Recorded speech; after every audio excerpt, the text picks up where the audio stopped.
মতো ভেঙে পড়বে, যে ভিত ভালো না করলে ওপরের বিল্ডিংটা ভেঙে পড়বে। তত্ত্ব না জানলে শুধু লীলা কথায় ভাসলে কিন্তু ভেঙে পড়বে না একদিন। আগে ভিতটা ভালো করুন, আগে তত্ত্বটা জানুন। ভক্তি কাকে বলে? চোখের জল ফেললেই তাকে ভক্তি বলে তা নয়। জল দুই প্রকার। আচ্ছা, অন্য নদীর যারা গঙ্গা জল এক প্রকার মনে করেন কি আপনি?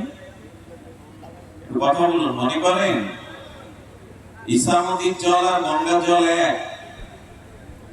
এক নয়। কারণ গঙ্গা জল ঘরে রাখুন, 2 বছরেও পোকা হবে না, দূষিত হবে না। অন্য নদীর জল এনে দেখুন।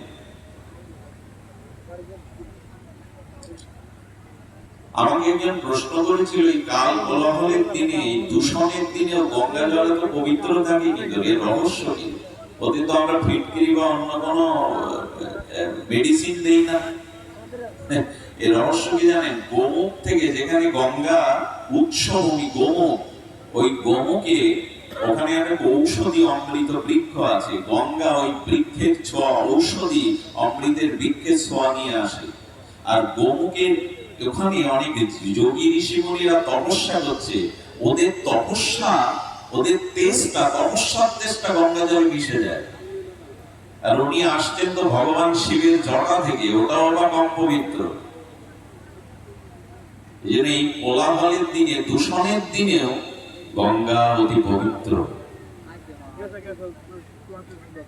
এই জন্য চোখের জল যখন পড়ে, একটা হলো বিষয় অশ্রু আর একটা হলো প্রেমাশ্রু।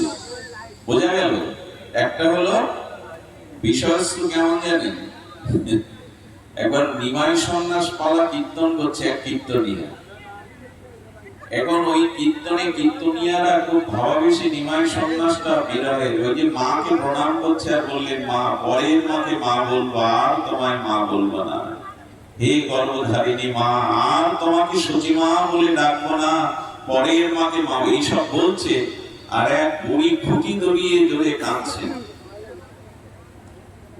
এই বুড়িটা এত কাঁদে কেন? কীর্তনিয়া এক সেবককে বলছে, ওই মার কাছে সন্ত, ওনার এত ভক্তি, এত কাঁদলেন উনি। বললেন, মা কাঁদছো কেন? বললো, আমার ছেলে আমাকে মা বলে ডাকে না, গলা ধাক্কা দিয়ে বের করেছে। এই কথা শুনে, লীলা শুনে, নিমায়ের মা ডাক শুনে আমার ওই কথা মনে পড়ে কাঁদছি। এটা ভগবানের কান্না?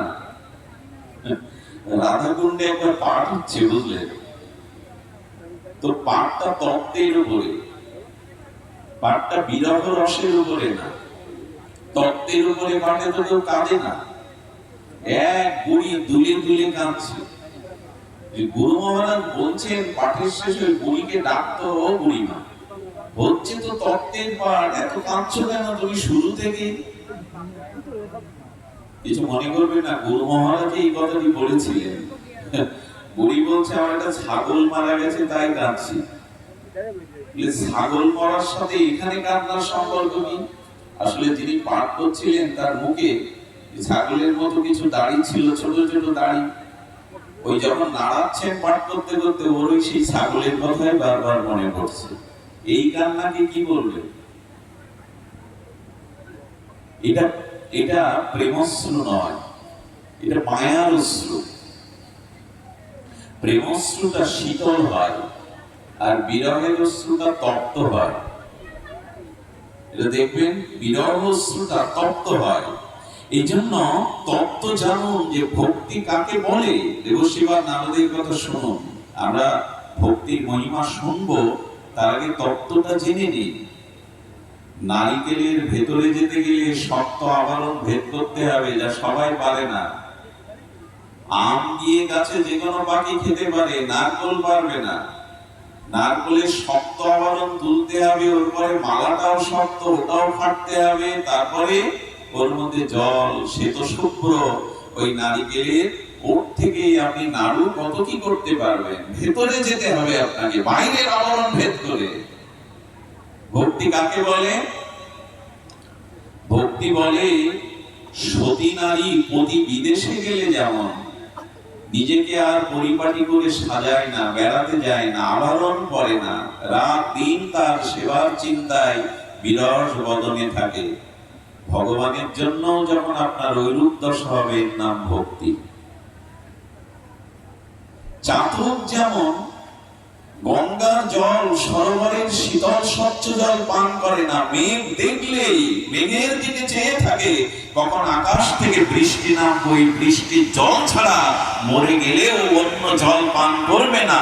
ভগবানের স্মৃতি ছাড়া, ভগবানের নাম রূপ লীলা ছাড়া এই বিষয় রাজ্যে পান করে না, চাতকের মতো। এর নাম ভক্তি। আর কত বলা যায়? এইগুলোই ভক্তির লক্ষণ। যদি এমন হয়, শুনুন, এই ভক্তি পরম প্রেম রূপম, এই ভক্তি পরম প্রেম রূপম। দ্বিতীয় সূত্রে বলছেন ভক্তি অমৃত স্বরূপম। ধ্যান দিন, কোলাহল করবে